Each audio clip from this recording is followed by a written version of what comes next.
Hoje, na aula 4, a gente vai continuar conversando sobre as variáveis aleatórias. Primeiramente, vamos falar sobre certas propriedades de distribuição acumulada e depois analisar quais tipos de variáveis aleatórias existem. Antes de começar a conversa, vamos lembrar a definição.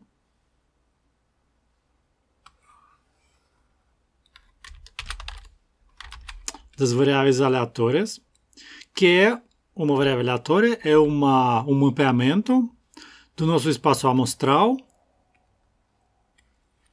para os números reais, de tal forma que os intervalos dos valores de variável aleatória tipo menos infinito a são imagens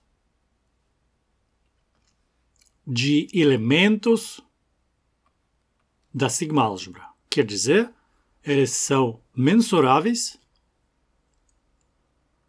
em sentido da probabilidade que a gente tem no nosso espaço de probabilidade. Você também pode dizer que x menos 1 de intervalo menos infinito a pertence a sigma-álgebra. X elevado a menos 1 quer dizer a função inversa. Tudo bem. Para conversar sobre as probabilidades, no caso já a gente mencionou que não dá para atribuir uma probabilidade para valores específicos da nossa variável aleatória. Portanto, a gente introduziu a noção de função de distribuição acumulada, que hoje a gente vai ter outras funções de distribuição também. Então, essa definição fala justamente dos intervalos tipo menos infinito a, que são imagens dos conjuntos definidos aqui, né? Que são, pela definição da variável aleatória, membros da sigma-álgebra. Portanto, é garantido que essa probabilidade é bem definida. Então, vamos ver quais propriedades tem a função de distribuição acumulada. No seguinte, a gente vai considerar que nós temos uma variável aleatória x. No espaço de probabilidade é Fp. A primeira propriedade é que a função de distribuição acumulada é monótona. Em outras palavras, se nós temos dois valores de x, quer dizer, de argumento, x e y, que são ordenados, a mesma coisa, a mesma propriedade tem para os valores da distribuição acumulada. Isso siga da propriedade da própria probabilidade ser uma função monótona. O que a gente tinha é que se o evento A engloba o evento B, então a probabilidade do evento A é maior ou igual à probabilidade do evento B.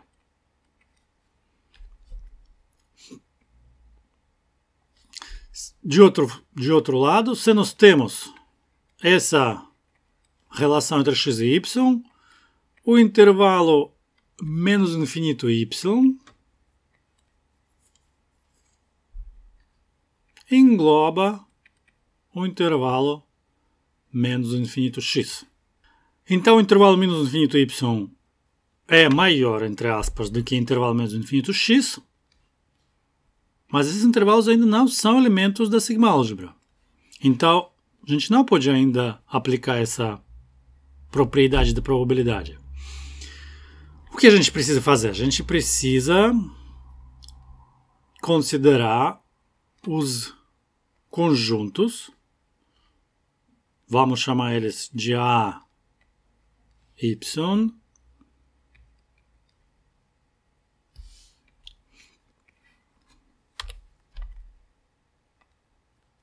o que a gente precisa fazer? Vamos considerar os conjuntos dos quais esses intervalos são as imagens. Então, vamos considerar AY é o conjunto tal que a imagem dele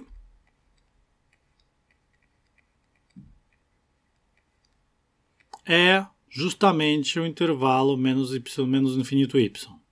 Da mesma forma, a x é o conjunto cuja imagem é intervalo menos infinito x.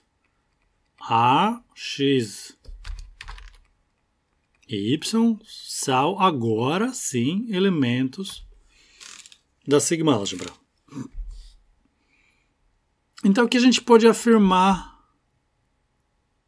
sobre esses dois conjuntos ax e y? O que a gente pode afirmar agora é que a y é mesmo maior do que a x. Ou igual. Como x pode ser igual a y, então aqui também pode ser a igualdade. Na verdade, aqui eu errei. Eu lembrei agora que aqui deveria ser um sinal diferente. Eu falei correto, mas escrevi incorreto. Mas ainda assim, deve ser assim. Então, uma vez a gente vê que esses dois conjuntos satisfazem essa desigualdade, então sim, a probabilidade de P de AY, do evento AY, é maior ou igual à probabilidade do evento AX. Se nos lembrarmos agora a definição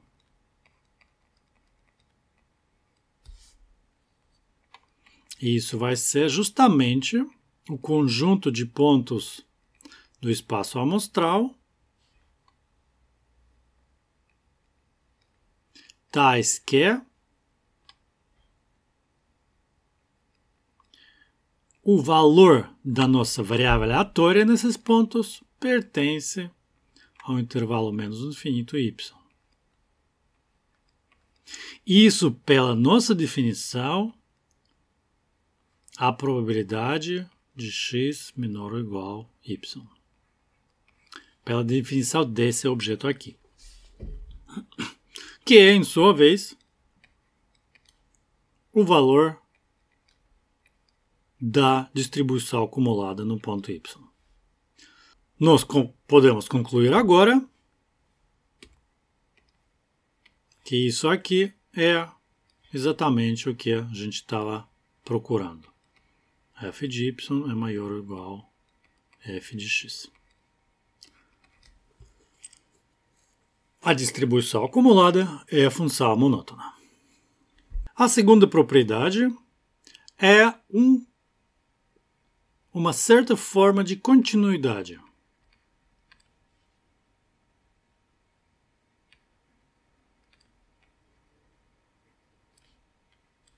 Que vai ser, nesse caso, a direita. Não a continuidade inteira, digamos assim, mas só a direita. Como que isso vem? Como que isso é provado? Vamos considerar uma sequência x enésima e um valor x. E vamos supor que o limite dessa sequência é esse valor x. Ou quer dizer que esse valor x é o limite dessa sequência. Porém, vamos supor também que essa sequência é tal que os valores de x enésimos são sempre maiores ou iguais a x. E isso a gente vai chamar uma sequência decrescente.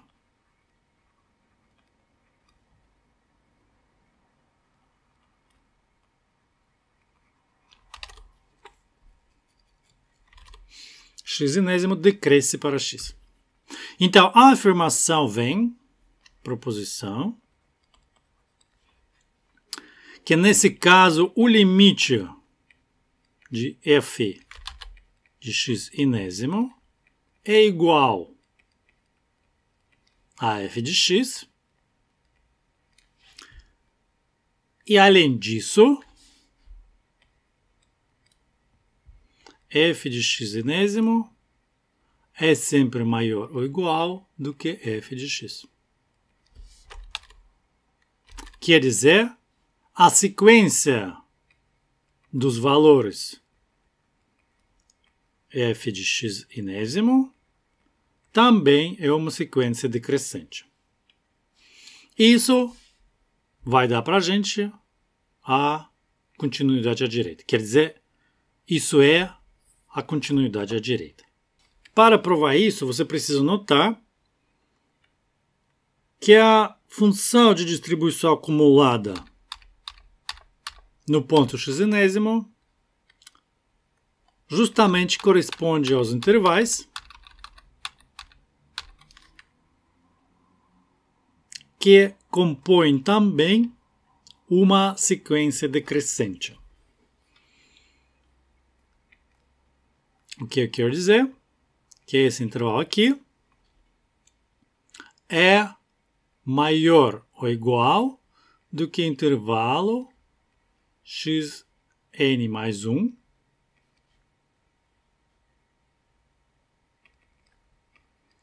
maior ou igual do que o intervalo x.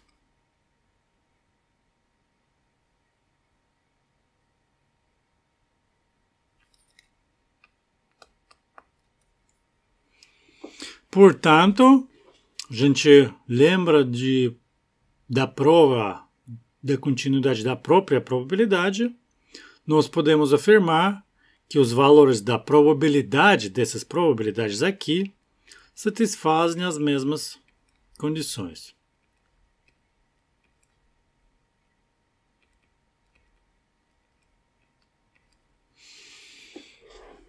Quer dizer, essa sequência decresce para esse valor. Lembra que também todos os intervalos vão satisfazer a condição importante, que é a interseção de todos eles, de n igual a z de 1 até infinito, vai dar esse intervalo aqui. Justamente a condição que nós precisamos para provar a continuidade da probabilidade. Utilizando essa propriedade, nós podemos mostrar que os valores no menos infinito e no mais infinito são bem definidos. A probabilidade de nossa variável ter o valor nesse intervalo que é vazio, isso claro que é entre aspas, não pode escrever assim, mas esse intervalo é praticamente vazio. Então a probabilidade do intervalo vazio a gente sabe que é zero. Probabilidade de valor da nossa variável aleatória cair nesse intervalo. De outro lado, a probabilidade da nossa variável aleatória ter o valor, algum valor no inteiro dos números reais, é claro que 1. Algum valor de ele sempre sai. Então, a gente pode escrever assim, que deve ser tratado como limites. A gente não sabe o que é f de infinito. F de infinito é uma forma curta para escrever limite.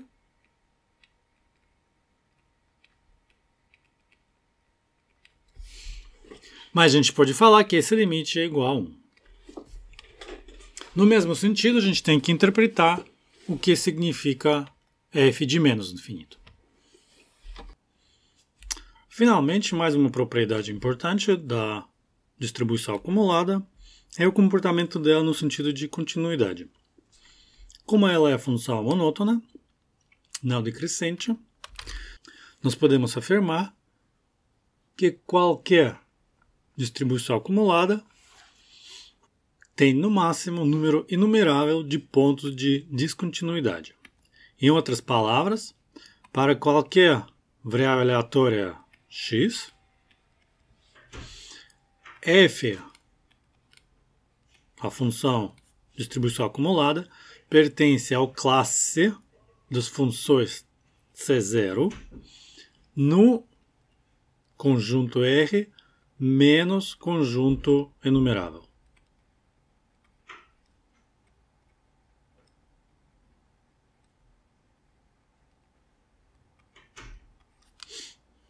Conjunto enumerável quer dizer ou tem número enumerável dos pontos ou é finito ou vazio.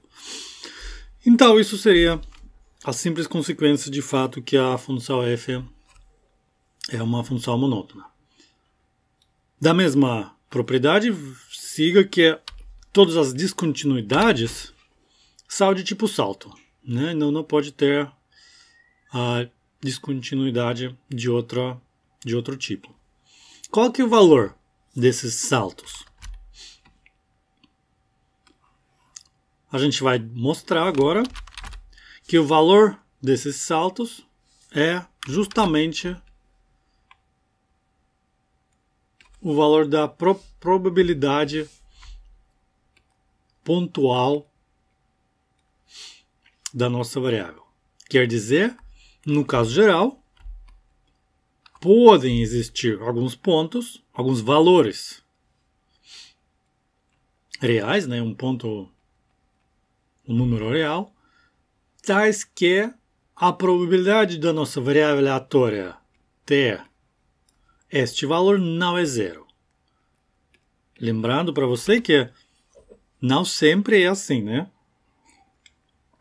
Não pode ter todo ponto do R uma probabilidade não nula. Mas alguns pontos podem ter essa probabilidade não nula. Como provar essa afirmação aqui? Vamos considerar essa parte aqui. O que isso significa, né? É um pulo. Quer dizer que a função vem de esquerda. Esse vai ser o nosso ponto x. Depois tem um pulo. E a função continua. Então esse é nosso pulo. Se você lembra, acredito que vocês lembram, com círculo vazio, a gente denota que a nossa função não atinge esse valor pontual no final de um intervalo. E com círculo negrinho, fechado, completo, a gente denota que esse valor a função atinge. Portanto, o pulo pode ser calculado como um limite. Então, f de x menos 0 pode ser escrito como limite x enésimo subindo para x. F de x enésimo. A gente pode escolher um desses limites, como, por exemplo, assim, menos um enésimo, n ou infinito. Uma tal sequência de x enésimo, isso seria x enésimo, ela satisfaz essa condição. Então é uma sequência que está subindo para o valor de x.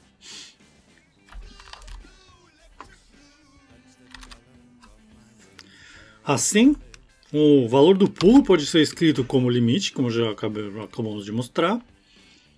Dessa forma, além disso, a gente pode passar o limite para fora dos dois termos. Escrevendo assim. Por quê? Porque o primeiro termo não depende do n. Portanto, a gente pode passar o limite para fora sem qualquer problema. Essa expressão aqui agora pode ser interpretada nos termos das probabilidades. Porque distribuição acumulada é simplesmente uma probabilidade, né? Então é isso aqui.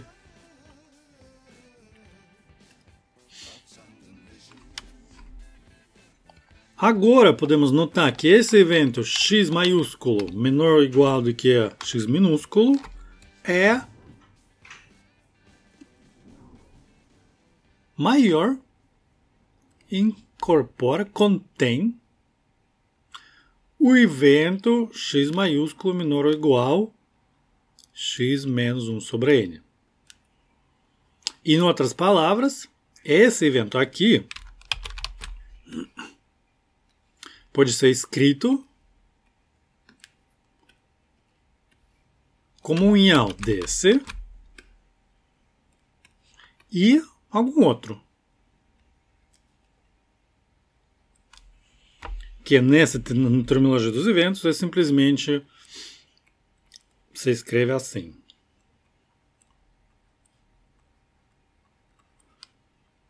É meio que trivial na linguagem dos eventos. Portanto, o valor do nosso pulo é esse aqui.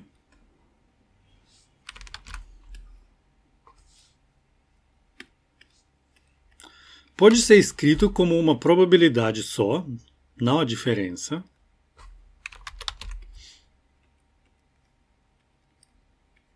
Mas limite para ainda.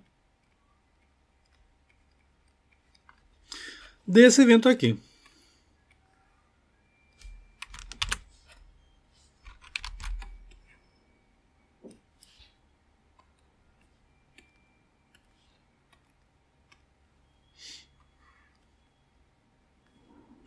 Aqui não é 2, né?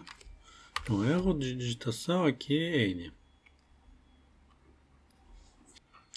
Pode fazermos mais uma simplificação. Esse evento aqui você pode escrever como x menos 1 sobre n menor do que nossa variável aleatória menor ou igual a x. E assim, o inteiro valor do pulo fica dessa forma. Mas nossa probabilidade é uma função contínua. E essa sequência desses eventos aqui, obviamente tem limite, e esse limite é o evento x igual a nossa variável aleatória até o valor x minúsculo. Como a função de probabilidade é uma função contínua, nós temos que deduzir que essa igualdade pode ser continuada. O limite a gente já vai calcular o limite. Ou melhor escrever, a gente pode escrever assim. Pela continuidade da nossa função, a gente pode colocar o sinal do limite para dentro da função, assim chegar na expressão, não é ômega x, na expressão procurada. Então, o pulo da distribuição acumulada é igual ao valor da probabilidade nesse ponto. Não sempre vai ter pulos assim. Pode acontecer que não tem pulo nenhum. Quer dizer, toda a probabilidade para qualquer valor de x, pode acontecer que para qualquer x, essa probabilidade vai ser igual a zero.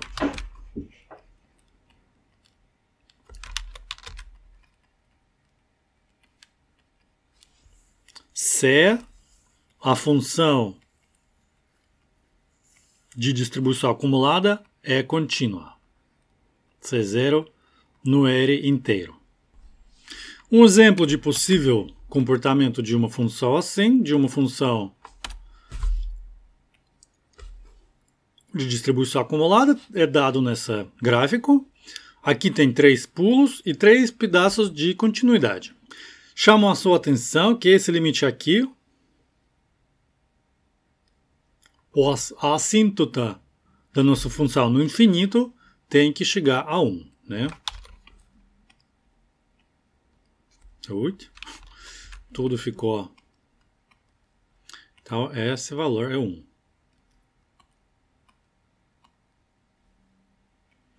Se continuar nosso eixo para cima, então esse valor vai ser 1. E outra propriedade que no menos infinito a função tem que ser igual a zero. Isso que é mostrado aqui, supondo que esse ponto é zero. Mas cuidado, a continuidade de funções de distribuição acumulada é uma coisa um pouco mais sutil do que a gente está conversando aqui. Já já a gente vai conversar sobre isso em mais detalhes. Para completar essa conversa sobre o comportamento de f de x, notamos que agora, efetivamente, nessa prova de valor do pulo de distribuição acumulada, a gente também mostramos que a probabilidade de x pertencer a um intervalo, né? Então é o intervalo de A até B, pode ser escrito através da diferença das funções acumuladas.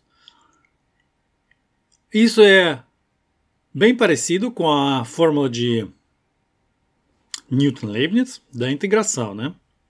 E na verdade ela meio que é para variáveis aleatórias absolutamente contínuas. Vamos agora falar dos tipos das variáveis aleatórias que existem e quais a gente vai estudar. Então, o primeiro tipo, mais simples provavelmente, ou não, dependendo do seu ponto de vista, é uma variável aleatória discreta. Como o nome sugere, a imagem dessa variável, desse tipo de variáveis aleatórias, é sempre um conjunto enumerável. Quer dizer, contém só pontos separados.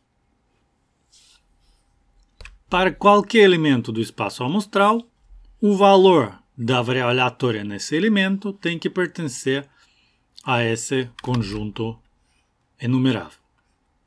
Mais uma vez, lembra que a variável aleatória é um mapeamento, né? Então ela é definida para qualquer elemento do espaço amostral. Para uma tal variável aleatória, o gráfico da função de distribuição acumulada vai ter o comportamento desse tipo. Vai ser só pulos, né?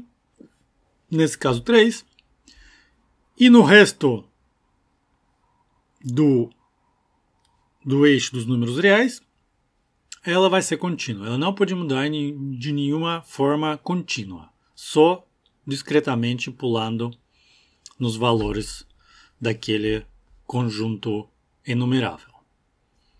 Pode ser 3 pontos, pode ser um número infinito, mas ainda deve ser um número enumerável. Para provar esse tipo de comportamento, nós precisamos considerar os eventos para quais a gente calcula a nossa distribuição acumulada, que são desse tipo, né?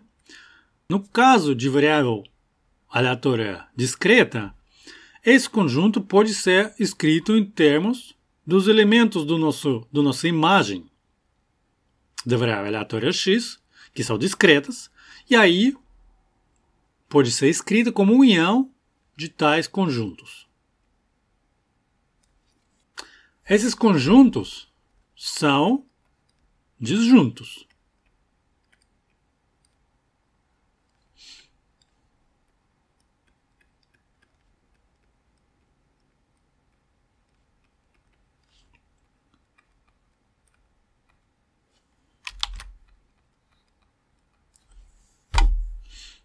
Vazio.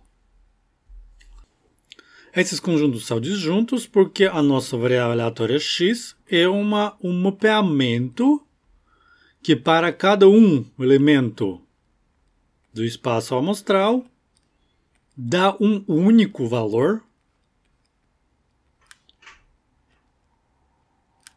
real. Se tivesse dois valores aqui diferentes, aí podia o mesmo ômega cair tanto aqui quanto aqui. Mas isso não acontece porque o valor é único, é mapeamento. Então, esse conjunto são disjuntos. Então, para distribuição acumulada, cuja definição é assim, nós podemos escrever, isso é a definição geral, já tomando em conta a natureza da nossa variável aleatória discreta, a gente pode utilizar essa divisão de conjunto desse evento. E agora, utilizando a aditividade da probabilidade, nós escrevemos isso como soma das probabilidades.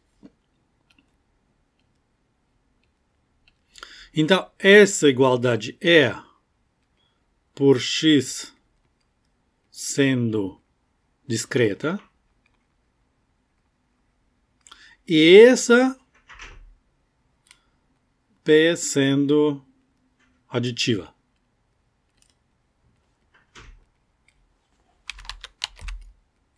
E para completar, essa é a definição de f, né?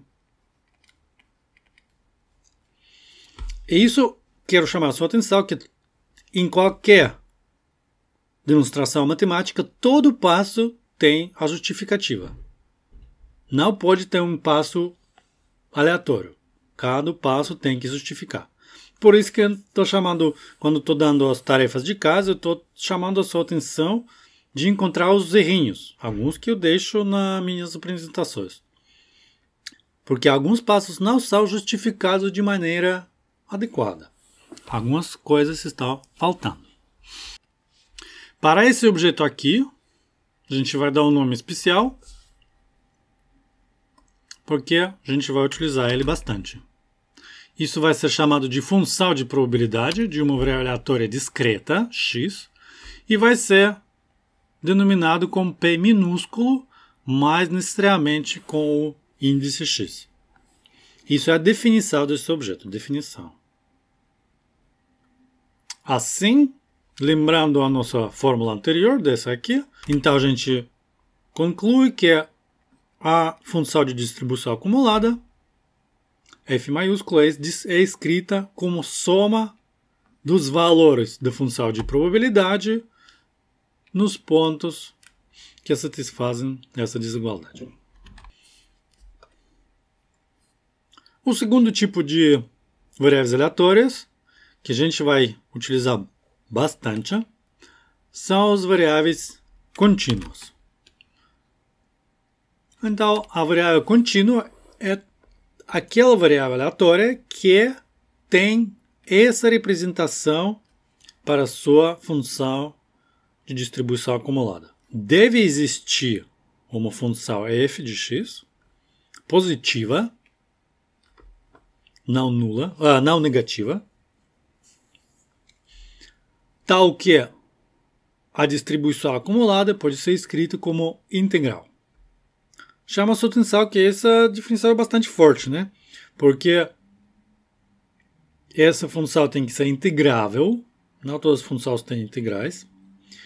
Essa integral tem que dar o valor da função de distribuição acumulada, que também tem que satisfazer certas propriedades. Então a restrição é bastante forte. Esse f minúsculo se chama de função de densidade.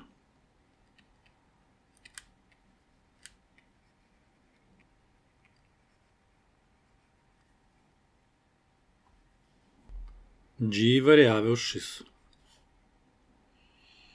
E essas variáveis aleatórias a gente vai chamar de variáveis aleatórias contínuas, VAC, dessa forma no resto do curso. Lembrando a interpretação gráfica do intervalo, nós podemos identificar que se essa função é f minúsculo, função de densidade, essa área aqui, que é a integral, certo? Então ela é justamente a dar o valor dessa probabilidade, que é simplesmente f de b. E da mesma forma, a área embaixo do nosso gráfico, em cima de intervalo de A até B, dá o valor dessa probabilidade aqui. A variável aleatória absolutamente contínua também pode ser definida de outra forma. X se chama variável aleatória contínua, absolutamente contínua, se a função de distribuição acumulada dela é função absolutamente contínua.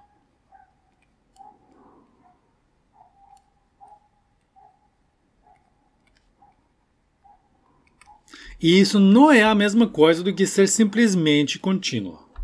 São coisas distintas, diferentes. Qual é a diferença? Que as funções absolutamente contínuas podem ser escritas como uma integral de outra função.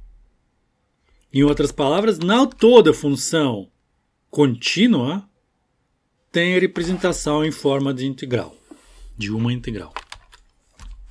A nossa última afirmação sobre as integrais nós podemos colocar na forma de um teorema, que é fora de mente, mas é bom saber para entender sobre o que a gente está falando. Então, o teorema afirma que a função real, dos números reais, é absolutamente contínua se e somente se ela pode ser representada como uma integral da sua própria derivada. Já vamos ver que não todas as variáveis aleatórias que não são discretas são absolutamente contínuas. Mas antes disso, vamos introduzir mais um tipo de variável aleatória, que é uma variável aleatória mista. Uma variável aleatória mista é tal cuja função de distribuição acumulada tem tanto intervalos de continuidade absoluta quanto os pulos finitos. E uma variável assim foi dada com a nossa primeira imagem de função de distribuição acumulada,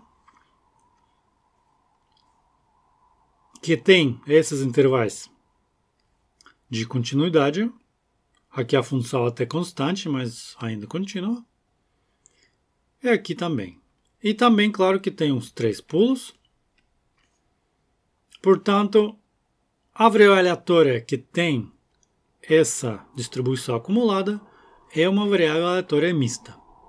Tem intervalos de continuidade e tem intervalos de pulos discretos, que correspondem aos valores discretos com probabilidade não nula.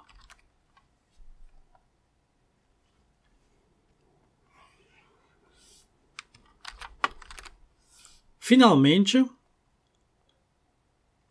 temos variáveis singulares. São aquelas que não são nem discretas, nem contínuas, nem misturas dessas duas.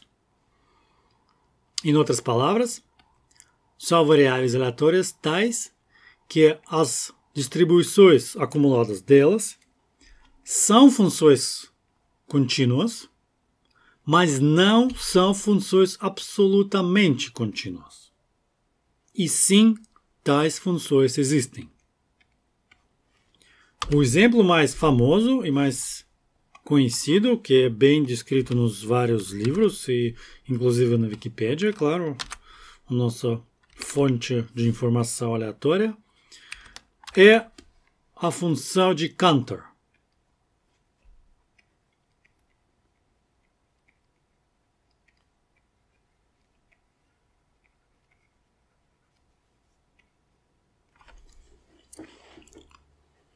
Que é parece contínua, mas não é absolutamente contínua.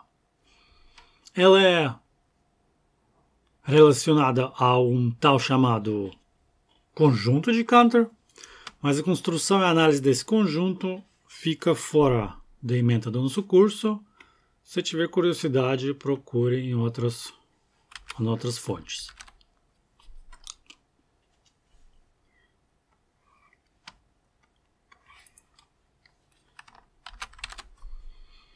O que é importante para nós? Que todas as variáveis aleatórias só podem ser uma mistura de três coisas. Uma variável discreta, uma variável contínua, absolutamente contínua, ou uma variável singular. Todas elas podem ser misturadas, a gente viu os exemplos disso, mas não tem nenhum outro tipo de variável aleatória. Nós vamos trabalhar só com esses dois tipos, as discretas e as contínuas. Finalmente, o último ponto teórico da nossa aula é o teorema a seguir, que permite calcular a probabilidade não só para intervalos tipo menos infinito a, para quais a distribuição acumulada é definida, mas também para qualquer boreliano. Então, seja x uma variável aleatória no espaço de probabilidade EFP, seja B um elemento de sigma-álgebra de Borel em R, um elemento aleatório, então nós podemos provar, eu espero que vocês provem em casa, quer dizer, vocês fazem tudo em casa, né? Que qualquer conjunto boreliano, quer dizer, um elemento de sigma-álgebra de Borel, é uma imagem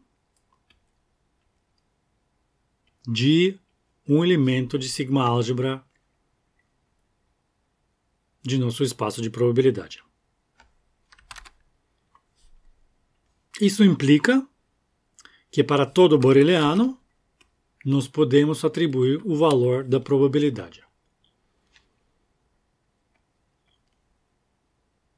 Essa é a probabilidade de nossa variável aleatória cair nesse conjunto boreliano. Esse evento é elemento de sigma-álgebra, portanto,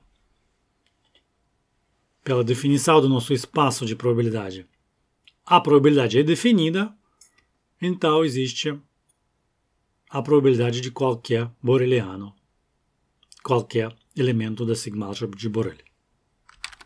Só lembrando vocês que esse evento aqui é definido como um conjunto de todos aqueles elementos do espaço amostral cuja imagem, x de ômega, pertence ao nosso boreliano. Todos os elementos e só aqueles elementos. Então, por favor, tentem provar esse teorema em casa. Aqui nós terminamos a parte teórica dessa aula. Alguns exemplos e considerações a mais tem nas notas de aula.